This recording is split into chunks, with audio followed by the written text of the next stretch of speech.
আমার বোয়াল মাছের তরকারি যদি ভালো লাগে লাইক শেয়ার কমেন্ট করবেন, জানাবেন কেমন হয়েছে। আগামীতে আরও ভালো রেসিপি নিয়ে আসবো। সে পর্যন্ত ভালো থাকবেন। আসসালামু আলাইকুম, ধন্যবাদ। আসসালামু আলাইকুম প্রিয় দর্শক, কেমন আছেন আপনারা? আশা করি ভালো আছেন। আমিও আপনাদের দোয়ায় ভালো আছি। আজকে আমি আরেকটি নতুন রেসিপি নিয়ে আসছি, বোয়াল মাছ মুখি। আর এখানে আমার হলুদ, মরিচ, জিরে, ধনে, পেঁয়াজ, রসুন, আদা আছে, ধনে পাতা, কাঁচামরিচ দেখালাম না, এটা দিতে দিতে বলে দিব, আর লবণ। এই দিয়ে আমি রান্নাটা করব। অনেক দিন পরে আমি আসছি রান্না করতে। আশা করি আপনারা আমাকে ভুল বুঝবেন না। আমি একটু দেশে ছিলাম, সেই জন্য ভিডিওগুলো করতে পারি না। আশা করি আপনারা ক্ষমা সুন্দর দৃষ্টিতে দেখবেন। আসুন তাইলে আমরা রান্নাটা করে ফেলি। আগে আমি মুখিটা সিদ্ধ করে নিব, তারপর মাছগুলো একটু ছোট করে নিব,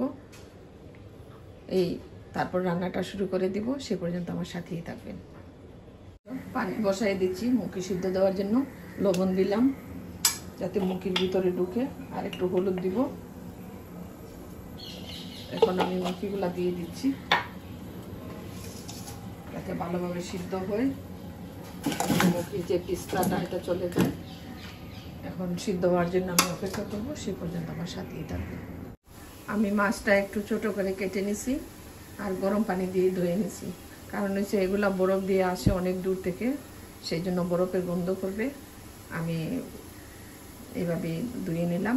তারপর মুখিটা সিদ্ধ করে নিছি লবণ দিয়ে, ধনে পাতা, কাঁচামরিচ। আমি এখন রান্নাটা শুরু করে দিব। সে পর্যন্ত সাথেই থাকবেন। তেলটা গরম হয়ে গেছে।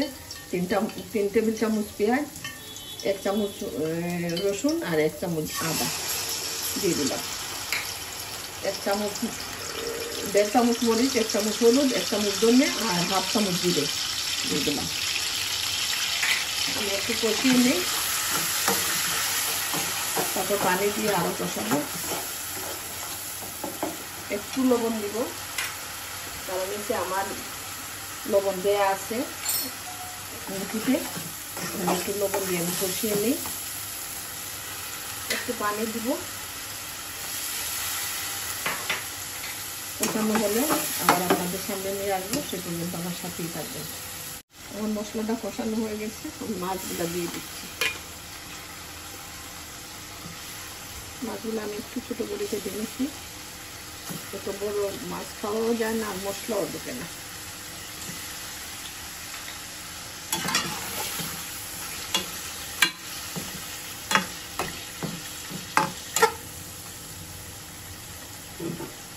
আমি ওটা একটু ঢাকা দিয়ে দিচ্ছি। সে পর্যন্ত সাথেই থাকবেন। মাছগুলা কষানো হয়ে গেছে। এখন আমি সাইড দিয়ে মুখিগুলা দিয়ে দিচ্ছি। মুখি দিয়ে আরও কষাবো। আপনারা এভাবে রান্নাটা করতে পারেন, খুবই ভালো লাগবে খেতে।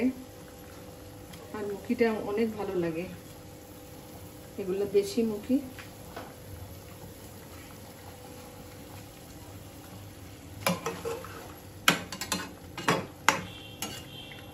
এখন আমি আবার ঢাকা দিয়ে দিব।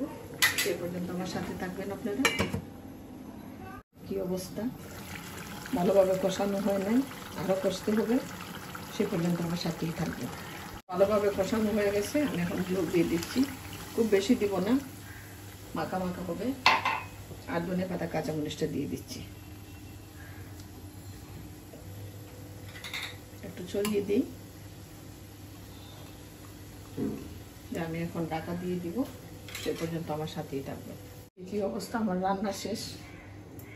এই দেখেন, মুখি দিয়ে বোয়াল মাছ। তেল ছাড়াও রান্না করা যায়, তেল দিয়েও রান্না করা যায়। এখন আমি পরিবেশন করে দেখাবো।